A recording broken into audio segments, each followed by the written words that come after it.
Hello dear students, welcome back. നമ്മൾ ഇന്ന് discuss ചെയ്യുന്നത് 10th സ്റ്റാൻഡേർഡ് കഴിഞ്ഞ് 11th സ്റ്റാൻഡേർഡിലേക്ക് വരുമ്പോൾ 12ന്റെ കൂടെ JEE മെയിൻസ് അഡ്വാൻസ്ഡ് പോലെയുള്ള ഹൈലി കോമ്പറ്റീറ്റീവ് ആയ എൻട്രൻസ് എക്സാമുകൾ ക്വാളിഫൈ ചെയ്യണം എന്ന് കരുതുന്ന കുട്ടികൾ 11th 12ലെ ഫിസിക്സ് എന്ന സബ്ജക്റ്റ് എങ്ങനെ ഹാൻഡിൽ ചെയ്യണം, അതിനെ എങ്ങനെ അപ്രോച്ച് ചെയ്യണം എന്ന കാര്യങ്ങളാണ് ഡിസ്കസ് ചെയ്യുന്നത്. ഫസ്റ്റ് ഓഫ് ഓൾ നിങ്ങൾക്ക് അറിയാം JEE മെയിൻസ് അഡ്വാൻസിൽ 3 സബ്ജക്റ്റുകളാണുള്ളത്, ഫിസിക്സ്, കെമിസ്ട്രി, മാത്തമാറ്റിക്സ്. നിങ്ങൾക്ക് 11th 12th ബോർഡ് എക്സാമിന് അതിൽ കൂടുതൽ സബ്ജക്റ്റുകൾ ഉണ്ടാകും. എൻട്രൻസ് എക്സാമിന് JEE മെയിൻസ് അഡ്വാൻസ് എൻട്രൻസ് എക്സാമുകൾക്ക് ഈ 3 സബ്ജക്റ്റുകൾക്കും ഒരേ വെയിറ്റേജ് ആണ്, നമ്പർ ഓഫ് ക്വസ്റ്റ്യൻസ് സെയിം ആണ്. ഓരോ സബ്ജക്റ്റും അതിൻ്റെതായ ഡിഫിക്കൽറ്റീസും ഉണ്ട്, അതേപോലെ തന്നെ അതിൻ്റെ സ്പെഷ്യാലിറ്റീസും ഉണ്ട്. പല ആളുകൾക്കും പല സബ്ജക്റ്റുകളോടായിരിക്കും കൂടുതൽ താല്പര്യവും കൂടുതൽ ഇൻട്രസ്റ്റിംഗ് ഒക്കെ ആയിട്ട് ഫീൽ ചെയ്യുന്നുണ്ടാവാം. ഏതായാലും ഒരേ വെയിറ്റേജ് ഉള്ള സബ്ജക്റ്റുകളായതുകൊണ്ട് നമുക്ക് എല്ലാ സബ്ജക്റ്റുകളും പഠിക്കുക എന്നത് അത്യാവശ്യമാണ്. അപ്പോൾ ഫിസിക്സ് എന്ന സബ്ജക്റ്റ് എങ്ങനെ ഹാൻഡിൽ ചെയ്യണം, നിങ്ങൾ 10th സ്റ്റാൻഡേർഡ് വരെ പഠിച്ചതിൽ നിന്ന് എങ്ങനെയാണ് ഇത് ഡിഫറൻ്റ് ആകുന്നത്? ഒരു JEE മെയിൻസ് അഡ്വാൻസ്ഡ് പോലെയുള്ള ഹൈലി കോമ്പറ്റീറ്റീവ് ആയ എക്സാം ഫോക്കസ് ചെയ്യുന്ന സ്റ്റുഡൻസ് 12th ഫിസിക്സിനെ എങ്ങനെ കൈകാര്യം ചെയ്യണം, എങ്ങനെ അപ്രോച്ച് ചെയ്യണം? ഫസ്റ്റ് പോയിന്റ്, 10th സ്റ്റാൻഡേർഡ് വരെ നിങ്ങൾ പഠിച്ച ഫിസിക്സിൽ നിന്ന് എൻറ്റയർലി ഡിഫറൻ്റ് ആണ് 11th ഉള്ളത്. അഥവാ 10th സ്റ്റാൻഡേർഡ് വരെ നമ്മൾ പഠിക്കുന്ന പല കാര്യങ്ങളിലും പല അപ്രോക്സിമേഷൻസും പല സിമ്പിൾ അസംഷൻസും സിംപ്ലിസിറ്റിക്ക് വേണ്ടി ഒരുപാട് ചെറിയ ചെറിയ മിസ്റ്റേക്ക് ആയിട്ട് എന്ന് വേണമെങ്കിൽ പറയാവുന്ന തരത്തിലുള്ള കാര്യങ്ങളും നമ്മൾ 10th സ്റ്റാൻഡേർഡ് വരെ പറയുന്നുണ്ട്.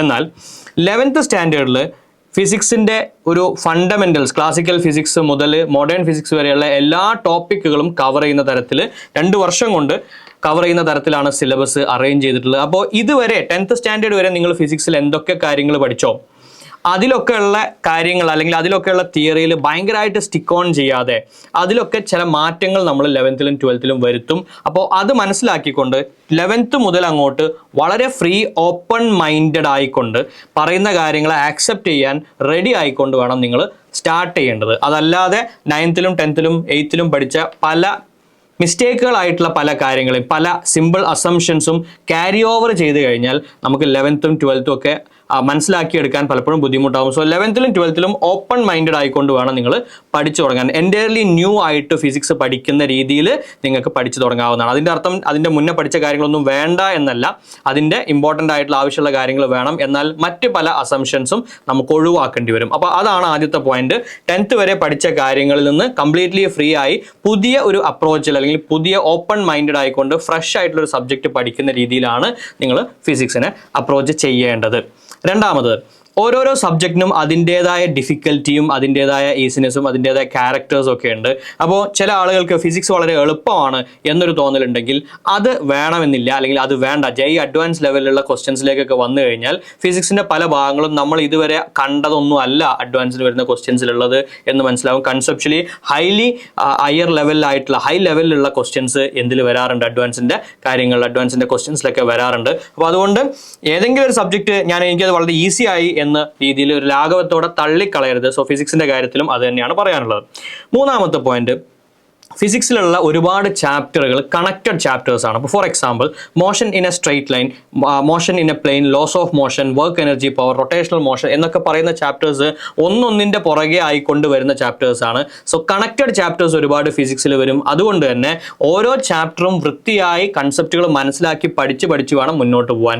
നമ്മൾ ഏതെങ്കിലും ഒരു പോർഷൻ ലാഗ് ചെയ്ത് കഴിഞ്ഞാൽ അത് അതിന് തുടർന്ന് വരുന്ന മറ്റ് പല ചാപ്റ്ററുകളെയും അഫക്റ്റ് ചെയ്യും. സെക്കൻഡ് ഇയറിലേക്ക് വന്നു കഴിഞ്ഞാൽ electrostatics, current, moving charges, electromagnetic induction എന്നൊക്കെ പറയുന്ന ഒക്കെ കണക്റ്റഡ് ആയിട്ടുള്ള ചാപ്റ്റേഴ്സ് ആണ്. അപ്പോൾ ഒരുപാട് ചാപ്റ്റേഴ്സിന്റെ കണക്റ്റഡ് ആയിട്ടുള്ള ഹ്യൂജ് ടോപ്പിക്സുകൾ ഫിസിക്സിൽ ഉണ്ടാകും. അതുകൊണ്ട് എല്ലാ ചാപ്റ്ററും വൃത്തിയായി മനസ്സിലാക്കിക്കൊണ്ട് വേണം നിങ്ങൾ മുന്നോട്ട് പോകാൻ. നമുക്കിന്ന് ഒരുപാട് കണ്ടന്റുകൾ ഓൺലൈനായിട്ടും ഓഫ്ലൈനായിട്ടും അവൈലബിൾ ആണ്. ഒരുപാട് ടെക്സ്റ്റ് ബുക്കുകളും ഒരുപാട് യൂട്യൂബ് ചാനലുകളും ഒക്കെ കണ്ടന്റ് അഥവാ സബ്ജക്റ്റ് നമുക്ക് പ്രൊവൈഡ് ചെയ്തുകൊണ്ടിരിക്കുന്നുണ്ട്. അപ്പോൾ ആ ഒരു സാഹചര്യത്തിൽ നമ്മൾ പല പല മേഖലയിലേക്ക് തിരിയാതെ നമ്മളെ ഡ്രൈവ് ചെയ്യുന്ന അല്ലെങ്കിൽ നമ്മളെ ലീഡ് ചെയ്യുന്ന ഒരു ടെക്സ്റ്റ് ബുക്ക്, അതിനെ സപ്പോർട്ട് ചെയ്യുന്ന തരത്തിലുള്ള മറ്റ് 1-2 ബുക്കുകൾ, ഇത്രയും മാത്രമേ ആക്ച്വലി നിങ്ങൾ ഫോളോ ചെയ്യേണ്ടതുള്ളൂ. ഏത് ബുക്കാണെന്നുള്ളതല്ല ഇമ്പോർട്ടൻറ്റ്.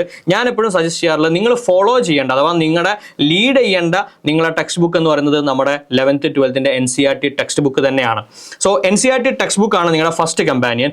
സെക്കൻഡ് ആയിക്കൊണ്ട് നമുക്ക് അതിലുള്ള ക്വസ്റ്റ്യൻസ് മാത്രം പോരാ, ഒരുപാട് മൾട്ടിപ്പിൾ ചോയ്സ് ക്വസ്റ്റ്യൻസ് നമുക്ക് ചെയ്യാൻ സാധിക്കണം. അപ്പോൾ അതിനുവേണ്ടി നമുക്ക് സപ്പോർട്ടീവായി മൾട്ടിപ്പിൾ ചോയ്സ് ക്വസ്റ്റ്യൻസിൻ്റെ സപ്പോർട്ടീവ് ആയിട്ടാണ് നമ്മൾ JEE സ്റ്റുഡൻസിന് ടാർഗറ്റ് JEE 2026 ബാച്ചിലെ സ്റ്റുഡൻസ് നമ്മളെ സ്റ്റഡി മെറ്റീരിയൽ പ്രൊവൈഡ് ചെയ്യുന്നത്. ഒരുപാട് ക്വസ്റ്റ്യൻസിന്റെ കളക്ഷൻ ആ ബുക്കിലുണ്ട്.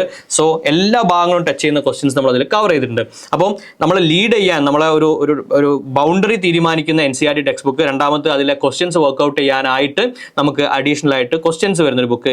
ഇനി അതിനപ്പുറത്തേക്ക് നിങ്ങൾക്ക് ഒന്നും കൂടെ ആ സബ്ജക്റ്റിൽ കുറച്ചും കൂടെ കൺസെപ്റ്റുകൾ ക്ലാരിറ്റി വരുത്തണം, അല്ലെങ്കിൽ കുറച്ചും കൂടെ കാര്യങ്ങൾ അറിഞ്ഞാൽ കൊള്ളാം എന്ന രീതിയിൽ നിങ്ങൾക്ക് എപ്പോഴെങ്കിലും ഈ ഒരു ടോപ്പിക്കിൽ എനിക്ക് ഒന്നും കൂടെ വായിക്കണം, മറ്റൊരു പെർസ്പെക്റ്റീവും കൂടെ വേണം എന്നൊക്കെ തോന്നുകയാണെങ്കിൽ അവിടെ ഫിസിക്സിൽ നിങ്ങൾക്ക് വായിക്കാൻ ഏറ്റവും ബെസ്റ്റ് ബുക്ക് എന്ന് പറയുന്നത് HC വർമ്മയുടെ concepts of physics volume 1, volume 2, +1, +2 ചാപ്റ്റേഴ്സിനെ കണക്കാക്കി ഏതാണ്ട് വരുന്നതാണ്.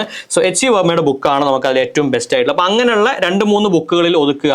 ഒരുപാട് പരത്തി പല ബുക്കുകളിൽ നിന്ന് പല കണ്ടന്റ് എടുത്ത് മിക്സ് ആക്കുന്നതിന് പകരം നമ്മളെ ലീഡ് ചെയ്യുന്ന NCERT അതിനെ സപ്പോർട്ട് ചെയ്യുന്ന ക്വസ്റ്റ്യൻസിന്റെ ബുക്ക്, അതിനെ കൂടാതെ ഇൻ കേസ് റെഫർ ചെയ്യേണ്ടി വന്നു കഴിഞ്ഞാൽ ചെയ്യാനുള്ള HC വർമ്മയുടെ ബുക്ക്, ഈ ബുക്കുകളൊക്കെയാണ് നമ്മൾ സജസ്റ്റ് ചെയ്യാറുള്ളത്. അപ്പോൾ അതിൽ ഒതുക്കുക, അല്ലാതെ ഒരുപാട് പല ബുക്കുകളിലേക്ക് പോവാതിരിക്കുക. അടുത്ത പോയിന്റ്, നമ്മളൊരു ടോപ്പിക്ക് പഠിച്ചു കഴിഞ്ഞു ശേഷം സ്വാഭാവികമായിട്ടും എൻട്രൻസ് എക്സാമിന്റെ ക്വസ്റ്റ്യൻസ് ആണ് സോൾവ് ചെയ്യേണ്ടത്, മൾട്ടിപ്പിൾ ചോയ്സ് ക്വസ്റ്റ്യൻസ്. നമ്മളും പഠിച്ചു കഴിഞ്ഞാൽ ഉടനെ നമ്മൾ ക്വസ്റ്റ്യൻസ് സോൾവ് ചെയ്യാൻ തുടങ്ങണം. ഏറ്റവും സിമ്പിൾ ആയിട്ടുള്ള, അപ്പോൾ പല കുട്ടികളും ചോദിക്കാറുണ്ട്, സർ ക്വസ്റ്റ്യൻസ് ചെയ്യാൻ കിട്ടുന്നില്ല, അപ്പോൾ എന്താ ചെയ്യാം? വൺസ് അഗെയിൻ നിങ്ങൾ എന്ത് ചെയ്യണം, അതിനും തൊട്ട് താഴെയുള്ള സ്റ്റെപ്പിലേക്ക് ഏറ്റവും ബേസിക് ആയിട്ടുള്ള ക്വസ്റ്റ്യൻസ് ഒന്ന് സ്റ്റാർട്ട് ചെയ്യാം. ബേസിക് ആയിട്ടുള്ള ക്വസ്റ്റ്യൻസ് പറയുമ്പോൾ 1 വേർഡ് ആയിട്ടുള്ള സെന്റൻസ് വരുന്ന തിയറി ബേസ്ഡ് ആയിട്ടുള്ള ക്വസ്റ്റ്യൻസ് ഒക്കെ ഉണ്ടാവും. അതൊക്കെ ഇമ്പോർട്ടൻ്റ് ആണെന്ന് വെച്ച് കഴിഞ്ഞാൽ യെസ്, നമ്മുടെ ആ സബ്ജക്റ്റിലുള്ള മൊത്തത്തിലുള്ള നോളജ് വർദ്ധിപ്പിക്കുന്നതിൽ ഈ പറയുന്ന 1 വേർഡ് സിംഗിൾ സെന്റൻസ് വരുന്ന സ്റ്റേറ്റ്മെന്റ് വരുന്ന ക്വസ്റ്റ്യൻസിനൊക്കെ അതിൻ്റെതായ ഇമ്പോർട്ടൻസ് ഉണ്ട്. ഞാൻ അതിലേക്ക് അടുത്ത പോയിന്റിന്റെ കൂടെ വരാം. അപ്പോൾ ഏറ്റവും ബേസിക് ആയിട്ടുള്ള ക്വസ്റ്റ്യൻസ് എന്ന് വേണം നിങ്ങൾ എന്ത് ചെയ്യാൻ, പ്രോബ്ലംസ് വർക്ക്ഔട്ട് ചെയ്ത് തുടങ്ങാൻ. അങ്ങനെ പ്രോബ്ലംസ് വർക്ക്ഔട്ട് ചെയ്ത് തുടങ്ങിക്കഴിഞ്ഞാൽ നിങ്ങൾക്ക് ചെയ്യാവുന്ന മറ്റൊരു കാര്യം നിങ്ങളുടേതായ നോട്ട് സ്വന്തമായിട്ട് പ്രിപ്പയർ ചെയ്യാം. എന്ന് വെച്ചാൽ ആ ഒരു ടോപ്പിക്ക് നമ്മൾ കവർ ചെയ്ത് കഴിഞ്ഞു. അങ്ങനെയാണെങ്കിൽ അതിൽ നമ്മൾ ഈ ഒരു ഫാക്കൽറ്റി നിങ്ങൾക്ക് മെൻഷൻ ചെയ്യാത്ത, നിങ്ങൾ ബുക്കിൽ കാണാത്ത, നിങ്ങളായി ശ്രദ്ധിച്ച കാര്യങ്ങൾ, നിങ്ങളായി ഉണ്ടാക്കിയെടുത്ത സിറ്റുവേഷൻസ്, ക്വസ്റ്റ്യൻസ്, അങ്ങനെയുള്ള കാര്യങ്ങളൊക്കെ നിങ്ങൾക്ക് പ്രത്യേകം നോട്ട് ചെയ്ത് വെക്കാം.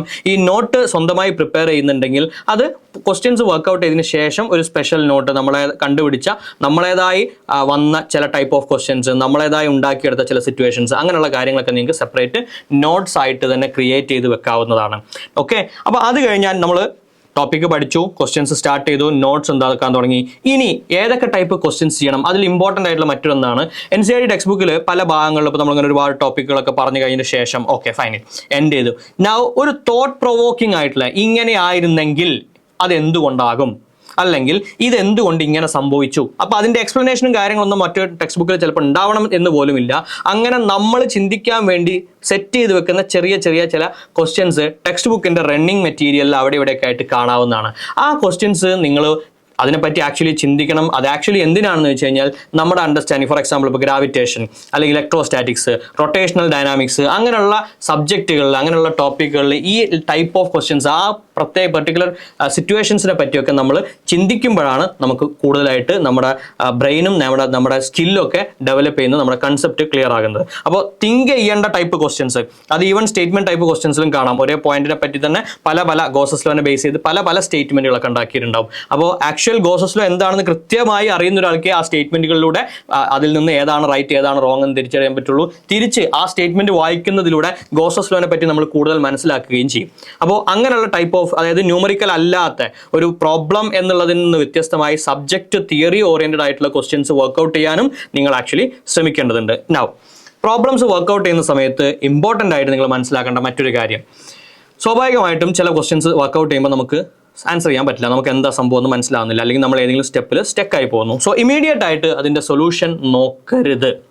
അങ്ങനെ നോക്കിക്കഴിഞ്ഞാൽ സൊല്യൂഷൻ നോക്കുമ്പോൾ കറക്റ്റ് ആണ്, ആ സൊല്യൂഷനിൽ പറഞ്ഞിരിക്കുന്ന നെക്സ്റ്റ് സ്റ്റെപ്പ് വളരെ കറക്റ്റ് ആയിട്ടുള്ള സ്റ്റെപ്പാണ്, അങ്ങനെ മുന്നോട്ട് പോയാൽ സൊല്യൂഷൻ കിട്ടും, നമുക്ക് ആ സൊല്യൂഷൻ മനസ്സിലായി എന്ന് നമുക്ക് തോന്നും. ബട്ട് നമുക്കത് സ്വന്തമായി വർക്ക്ഔട്ട് ചെയ്യാൻ അപ്പോഴും സാധിച്ചിട്ടില്ല എന്നതാണ് യാഥാർത്ഥ്യം. ഓക്കെ, സെയിം ക്വസ്റ്റ്യൻ തന്നെ നിങ്ങൾക്ക് എക്സാമിന് വന്നു കഴിഞ്ഞാൽ നിങ്ങൾക്ക് വർക്ക്ഔട്ട് ചെയ്യാൻ സാധിക്കണമെന്നില്ല. അപ്പോൾ നമ്മൾ സൊല്യൂഷൻ നോക്കി എന്നത്, അല്ലെങ്കിൽ സൊല്യൂഷൻ കണ്ടപ്പോൾ മനസ്സിലായി എന്നത് നിങ്ങൾ ആ പ്രോബ്ലം വർക്ക്ഔട്ട് ചെയ്തു, അതല്ലെങ്കിൽ നിങ്ങൾക്ക് ആ പ്രോബ്ലം ചെയ്യാൻ സാധിക്കും, ആ കൺസെപ്റ്റ് നിങ്ങൾക്ക് ക്ലിയർ ആണ് എന്നതിന് തെളിവല്ല. ഓക്കെ, അപ്പോൾ സൊല്യൂഷൻ നോക്കി നമ്മൾ പഠിക്കുന്ന ആ ഒരു തരത്തിൽ നമ്മളിങ്ങനെ പ്രോബ്ലംസ് ചെയ്യുന്നതായി ഫേക്ക് ചെയ്യുന്ന ടൈപ്പ്, ആ ഒരു രീതി നിങ്ങൾ പാടെ ഒഴിവാക്കണം. ഒരു ചോദ്യം നമ്മൾ പരമാവധി വർക്ക്ഔട്ട് ചെയ്യാൻ ശ്രമിച്ചിട്ടും നമ്മൾ അതിന് ഒരുപാട് സമയം സ്പെൻഡ് ചെയ്തിട്ടും നമ്മൾ അതിൻ്റെ പിന്നാലെ കൂടിയതിന് ശേഷം ഇവഞ്ച്വലി നമുക്ക് കിട്ടിയില്ലെങ്കിൽ നിങ്ങൾക്ക് സൊല്യൂഷൻ നോക്കാം. ബട്ട് ആ സൊല്യൂഷൻ നോക്കുമ്പോൾ നിങ്ങൾക്ക് കൺസെപ്റ്റ് മനസ്സിലായി കഴിഞ്ഞാലും അപ്പം നിങ്ങൾ അത് പഠിച്ചു എന്നതിന് തെളിവല്ല. ഒരു 2-3 ഡേയ്സിന് ശേഷം നിങ്ങൾ ആ ക്വസ്റ്റ്യൻ പ്രോബ്ലം സ്വന്തമായി വർക്കൗട്ട് ചെയ്യുന്നു എങ്കിൽ മാത്രമേ അത് നിങ്ങൾ പഠിച്ച നിങ്ങൾ ചെയ്ത പ്രോബ്ലം ആവുകയുള്ളൂ. സൊല്യൂഷൻ കാണുന്ന ഒരിക്കലും നിങ്ങൾ ആ പ്രോബ്ലം ചെയ്തു എന്നതിന് അതുകൊണ്ട് മാത്രം ആവില്ല. അല്ലെങ്കിൽ നിങ്ങൾ ആ പ്രോബ്ലം ചെയ്തിട്ടില്ല, നിങ്ങൾ സൊല്യൂഷൻ നോക്കുക മാത്രമാണ് ചെയ്തത്. അത് കൃത്യമായി മനസ്സിലാക്കുക. അപ്പോൾ പ്രോബ്ലംസ് ചെയ്യുന്നതായി ഫേക്ക് ചെയ്യുക, നമ്മളെ തന്നെ ബോധിപ്പിക്കുന്ന തരത്തിലുള്ള ഒരു ഫേക്കിംഗ് ആണ് അവിടെ നടക്കുന്നത്. അതുകൊണ്ട് യാതൊരു കാര്യം ഉണ്ടാവില്ല. ഒരു ക്വസ്റ്റ്യൻ നമ്മൾ സ്വന്തമായി വർക്കൗട്ട് ചെയ്യുന്നത് മാത്രമേ നമുക്ക് എക്സാം ഹാളിലും വർക്കൗട്ട് ചെയ്യാൻ സാധിക്കുകയുള്ളൂ. നൗ ഫൈനലി ഇങ്ങനെയൊക്കെ പറഞ്ഞ് നമ്മൾ ഫിസിക്സിൽ ഭയങ്കര ഇൻട്രസ്റ്റഡ് ആയി. ഫിസിക്സ് എന്ന സബ്ജക്റ്റിന് വേണ്ടി നമ്മൾ ഒരുപാട് ടൈം സ്പെൻഡ് ചെയ്യുന്നു. അതേസമയം കെമിസ്ട്രി, മാത്തമാറ്റിക്സ് പോലുള്ള സബ്ജക്റ്റുകൾ നമ്മൾ ഒരു സൈഡിൽ മാറ്റി വെക്കുന്നു. ആ പ്രവണത ഒരിക്കലും നല്ലതല്ല. കാരണം ഈ 3 സബ്ജക്റ്റിനും ഈക്വൽ വെയിറ്റേജ് ആണ്. ഏതെങ്കിലും ഒരു സബ്ജക്റ്റിൽ നിങ്ങൾ പെർട്ടിക്കുലർലി എസ്പെഷ്യലി ഇമ്പോർട്ടൻ്റ് ആണ്, അല്ലെങ്കിൽ നിങ്ങൾക്ക് ഇൻട്രസ്റ്റിംഗ് ആണ് എന്ന് തോന്നി എന്ന് വിചാരിച്ച് ആ സബ്ജക്റ്റ് മാത്രം പഠിക്കുന്ന രീതി ശരിയാവില്ല. കാരണം എക്സാമിന് മൊത്തത്തിലും സബ്ജക്റ്റ് വൈസ് ഒക്കെ കട്ട് ഓഫുകൾ വരുന്നുണ്ട്. അതുകൊണ്ട് എല്ലാ സബ്ജക്റ്റിനും അതിൻ്റേതായ ഇമ്പോർട്ടൻസ്, അതിൻ്റേതായ ടൈം ഷെഡ്യൂൾ ചെയ്തുകൊണ്ട് അതിൻ്റെ എല്ലാ ടോപ്പിക്കുകളും എല്ലാ സബ്ജക്റ്റിലും കവർ ചെയ്യുക എന്നുള്ളത് വളരെ ഇമ്പോർട്ടൻ്റ് ആയിട്ടുള്ള കാര്യമാണ്. ഈ രീതിയിലൊക്കെ നിങ്ങൾ തുടക്കം മുതലേ +1 സ്റ്റാർട്ടിങ് മുതലേ ഓരോരോ സബ്ജക്റ്റിനും ഓരോരോ ചാപ്റ്ററിനും അതിൻ്റെ തിയറി മനസ്സിലാക്കി അതിലുള്ള പ്രോബ്ലംസ് ചെയ്ത് അതിലുള്ള കിട്ടാത്ത പ്രോബ്ലംസ് പിന്നെയും വർക്കൗട്ട് ചെയ്യാൻ ശ്രമിച്ചുകൊണ്ട് അങ്ങനെ മുന്നോട്ട് പോവുകയാണെങ്കിൽ 12th കൂടെ തന്നെ നിങ്ങൾക്ക് JEE മെയിൻസ്, അഡ്വാൻസ് പോലുള്ള ഹൈലി കോമ്പറ്റീറ്റീവായ എക്സാംസിന് ക്രാക്ക് ചെയ്യാൻ പറ്റും. അത്രയും കാര്യങ്ങളാണ് നിങ്ങൾ ഫിസിക്സിൽ ചെയ്യേണ്ടത്. ഈ രീതി നിങ്ങൾ ഫോളോ ചെയ്യുക. Wish you all the very best. Thank you for watching.